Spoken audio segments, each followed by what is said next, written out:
ठीक है।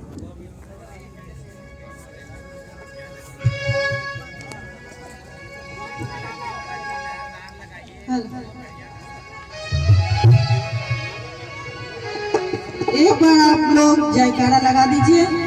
बोला बोला छठी मैया की।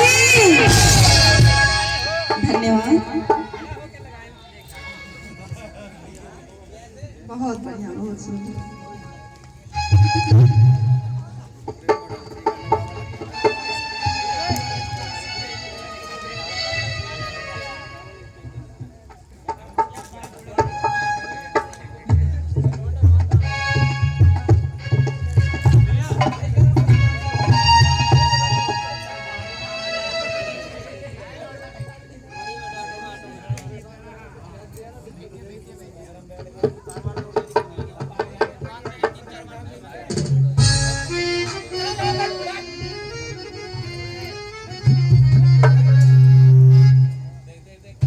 हेलो हेलो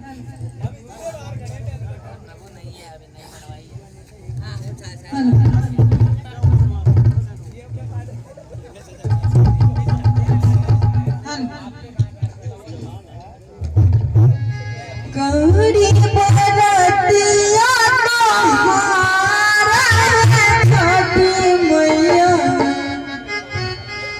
गौरी बरतिया तोहार, गौरी बरतिया तोहारा छठी मैया, गौरी बरतिया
बार जयकारा लगा दीजिए छठी मई की।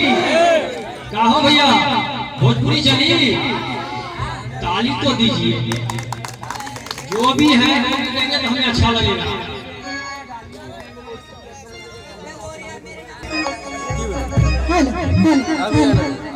सेब क्या नहीं चाहिए, लाओ दे हम क्या दे, नहीं सेब को दिए, फोन लगे, क्या फोन लगे।